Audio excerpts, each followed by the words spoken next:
Abimelech, son of Jerubbaal, went to his mother's brothers at Shechem and spoke to them and to all his maternal grandfather's clan, saying, "Please speak in the presence of all the lords of Shechem.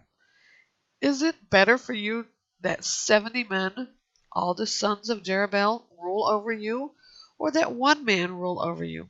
Remember that I am your own flesh and blood." His mother's relatives spoke all these words about him in the presence of the lords of Shechem, and they were favorable to Abimelech, for they said, "He is our brother." So they gave him 70 pieces of silver from the temple of Beer-berith. Abimelech hired worthless and reckless men with this money, and they followed him. He went to his father's house in Ophrah and killed his 70 brothers, the sons of Jerubbaal, on top of a large stone. But Jotham, the youngest son of Jerubbaal, survived because he hid himself. Then all the lords of Shechem and of Beth Millo gathered together and proceeded to make Abimelech king of the oak of the pillar in Shechem.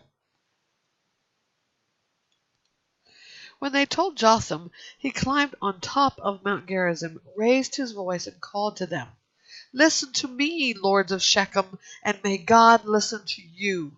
The trees set out to anoint a king over themselves.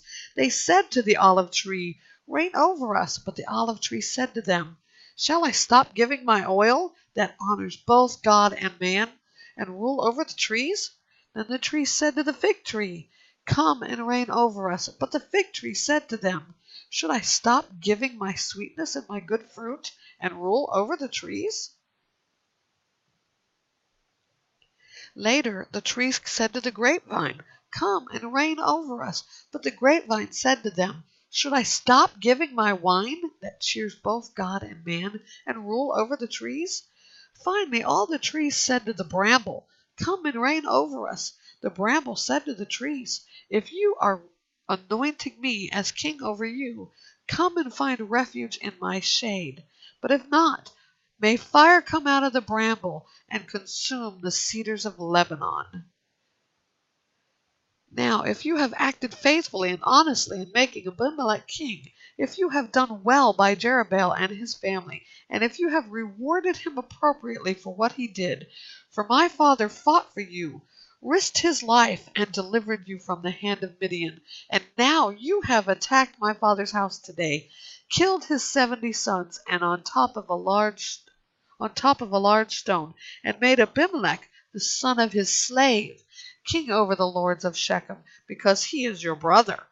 If then you have acted faithfully and honestly with Jerubbaal and his house this day, rejoice in Abimelech, and may he also rejoice in you. But if not, may fire come from Abimelech and consume the lords of Shechem and Beth Millo, and may fire come from the lords of Shechem and Beth Millo and consume Abimelech. Then Jotham fled, escaping to Beer, and lived there because of his brother Abimelech.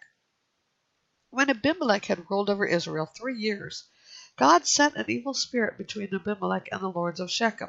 They treated Abimelech deceitfully, so that the crime against the 70 sons of Jerubbaal might come to justice, and their blood would be avenged on their brother Abimelech, who killed them, and on the lords of Shechem, who helped him kill his brothers. The lords of Shechem rebelled against him by putting people on the tops of mountains to ambush and rob everyone who passed by them on the road. So this was reported to Abimelech. Gaal, son of Ebed, came with his brothers and crossed into Shechem, and the lords of Shechem trusted him. So they went out to the countryside and harvested grapes from their vineyards. They trampled the grapes and held a celebration. They went to the house of their God, and as they ate and drank, they cursed Abimelech.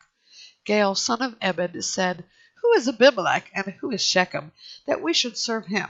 Isn't he the son of Jerubbaal, and isn't Jebul his officer? You are to serve the men of Hamor, the father of Shechem. Why should we serve Abimelech? If only these people were in my power, I would remove Abimelech." So he said to Abimelech, "Gather your army and come out." When Zebul, the ruler of the city, heard the words of Gaal, son of Ebed, he was angry. So he sent messengers secretly to Abimelech, saying, "Look, Gaal, son of Ebed, with his brothers, have come to Shechem and are turning the city against you. Now tonight you and the people with you are to come wait in ambush in the countryside. Then get up early and at sunrise charge the city. When he and the people who are with him come out against you, do to him whatever you can. So Abimelech and all the people with him got up at night and waited in ambush for Shechem in 4 units. Gaal, son of Ebed, went out and stood at the entrance of the city gate. Then Abimelech and the people who were with him got up from their ambush. When Gaal saw the people, he said to Zebul, "Look, people are coming down from the mountain tops." But Zebul said to him, "The shadows of the mountains look like men to you." Then Gaal spoke again, "Look, people are coming down from the central part of the land, and 1 unit is coming from the direction of the Diviner's Oak." Zebul replied, "Where is your mouthing off now? You said, 'Who is Abimelech, that we should serve him?' Aren't these the people you despised? Now go and fight them." So Gaal went out, leading the lords of Shechem, and fought against Abimelech. But Abimelech pursued him, and Gaal fled before him. Many wounded died as far as the entrance of the gate. Abimelech stayed at Urimah, and Zebul drove Gaal and his brothers from Shechem. The next day, when the people went into the countryside, they reported to Abimelech. He took the people, divided them into 3 companies, and waited in ambush in the countryside. He looked, and the people were coming out of the city, so he arose against them and struck them down. Then Abimelech and the units that were with him rushed forward and took their stand at the entrance of the city gate. The other 2 units rushed against all who were in the countryside and struck them down. So Abimelech fought against the city that entire day, captured it, and killed the people who were in it. Then he tore down the city and sowed it with salt.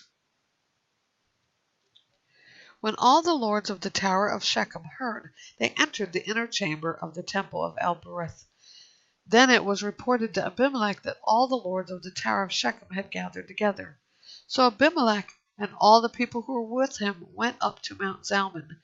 Abimelech took his axe in his hand and cut a branch from the trees.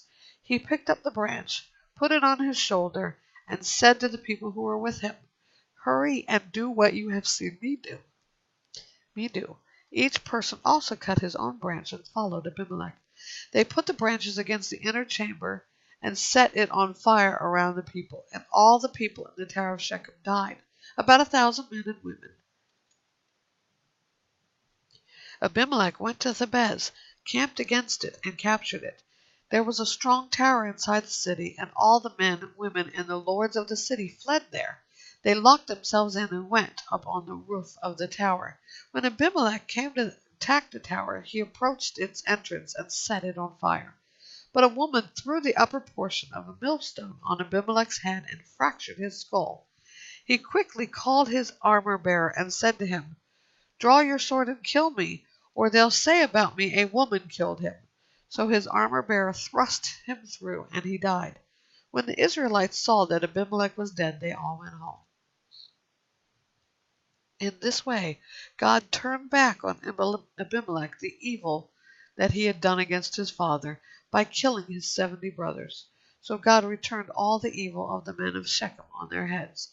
So the curse of Jotham, son of Jerubbaal, came on them.